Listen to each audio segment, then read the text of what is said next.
and welcome to this episode of Focus On. I'm Aki Obakeye. Now, on this episode, we'll put a spotlight on the education sector in Nigeria and the efforts being made to address the challenges. In this chat with CNBC Africa, Abiola Seriki-Ayeni, the Director General, Office of Education Quality Assurance of the Lagos State Government, takes us through her journey in the education sector.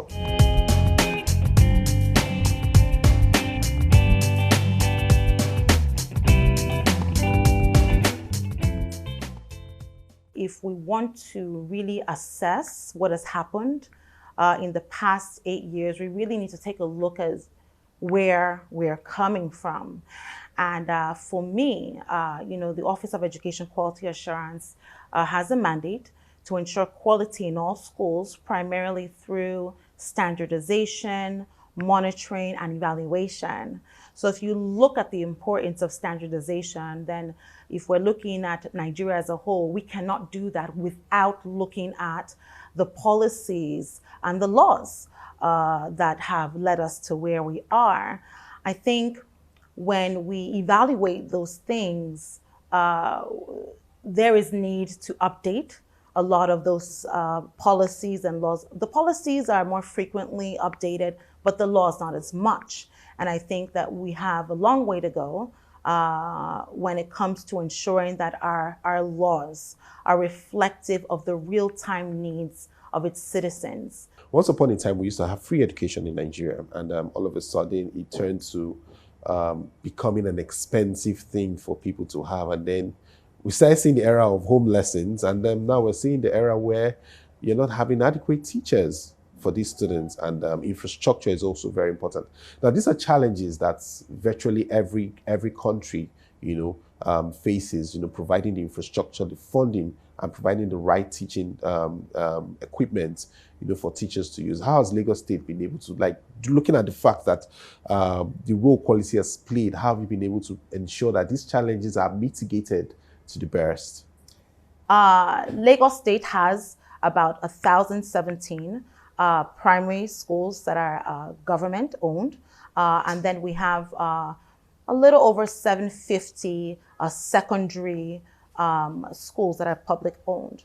The Office of Education Quality Assurance ensures that private schools within Lagos State are able to operate. And to date, we have a little less than 6,000 schools that have been approved provisionally to operate within the state.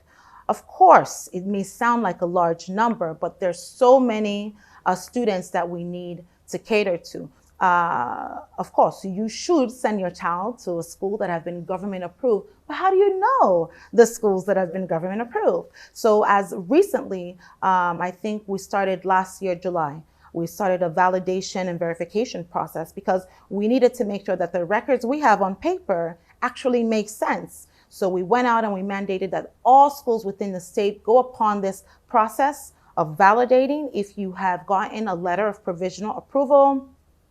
And if you're yet to get approved, you should also verify because there's some key data that we need as a result of that. Of course, Mr. Governor Babajide Olusola also ensured that all of our evaluators had tablets to be able to go out on the field and do this work. There is no way you are going to be able to, get to that type of data set, multiple data sets without the use of technology. So this is not something that's paper-based. No one is filling any form on paper. And it's something that we've been able to do over the course of 1 year. So over the course of 1 year, we've been validating information, going into schools, checking in the schools that are yet to be approved, getting them in, putting them on plans for when they must move forward to the next stage, because it is actually illegal in Lagos State to operate without approval based on the Private Education Institution law, as at 1996. So keeping that in mind, just recently, I think even if you go to our website now, you'll see the list of approved schools. What we do is we recognize that there are many schools. So we've said, you know what, this is the first 1,000 schools. If you don't see your school here, contact us. We will come to verify your school. But parents at least have one place where they can go, and then they can also hold There are schools more accountable that, your name is not on this list. What's going on? In addition to that, we handle investigative cases within the state concerning students and concerning teachers, school-based incidents that happen. And we do work. Lagos State has a great safeguarding and child protection policy that is holistic in nature. And we work with the Ministry of Youth and Social Development. We work with the Ministry of Justice through the Domestic and Sexual Violence Agency. And we go on joint inspection visits when there are issues. Now, of course, we get things on social media. Some people may come in and write, but we have an incident reporting tool that's available on our website, oeqalagos.com. So within 24 hours, depending on the level of severity, we will be at the school as a first response. Standard is of importance, and quality is very important as well. And for Lagos State, we're seeing the influx of private schools come into play. How would you rate in terms of the teaching abilities, the learning curves of the students, and more importantly, the readiness of the schools, particularly for privates now, to want to align with the works that OEQA is doing? That's also a really great question. We've realized over the course of the 4 years, this current administration, that there is a direct correlation between a school's ability to be compliant and their ability to keep children safe. So if a school is compliant, 9 times out of 10, they are able to ensure the safety of their learners.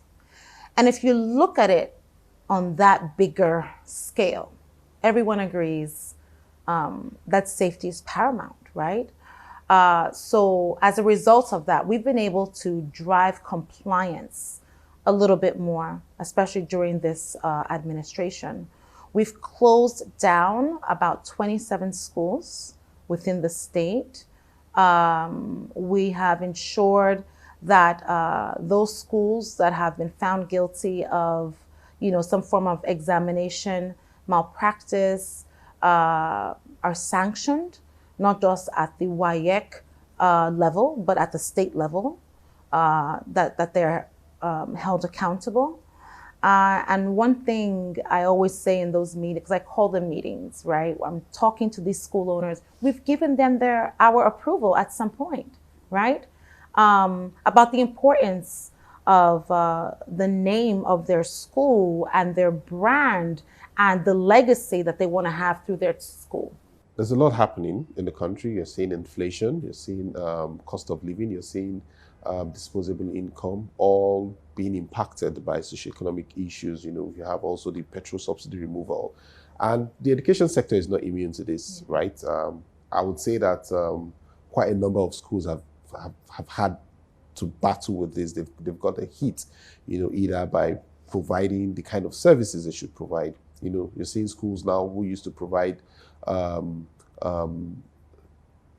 most of the time electricity for their students to learn, and then you see them start rationing the time when there will be lights in the school and when there's no light, when the school buses should operate and what routes shouldn't operate. So how are these challenges? I know private schools are really, really facing it, but how is it like for public schools? And is there anything the OEQA is doing to ensure that these things don't impact the quality of education for students? So the Office of Education Quality Assurance created a document, and this publication really came out of the need to make sure that schools are prepared for varying types of emergencies at a very minimal level.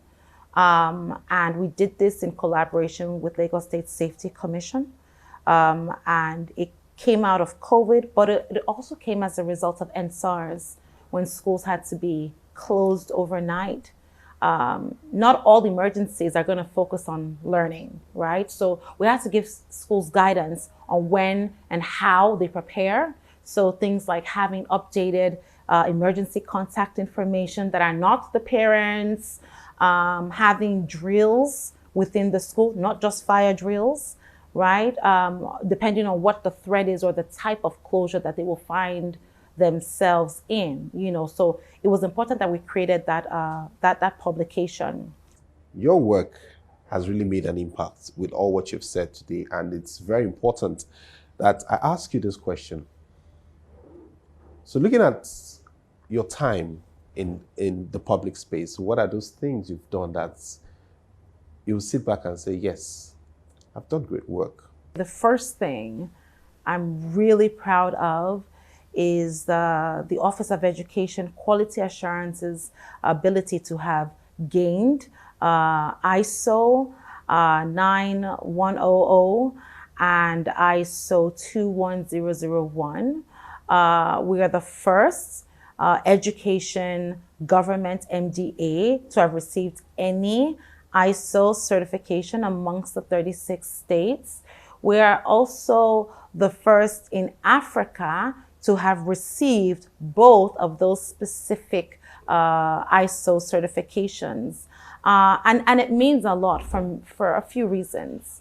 Number one, it ensures that the office is able to run not based on the person that is necessarily sitting at the helm of affairs, but that based on certain standards, protocols, and procedures that have been embedded into how we run.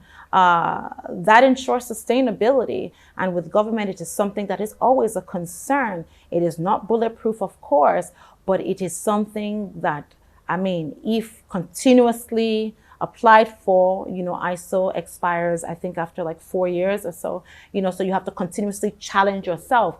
And I think as an office, we had to ask ourselves, we don't just want to be here telling schools what to do. We should aspire for more. And as a result of that, we've had to go through the rigorous, valuation processes to receive that ISO.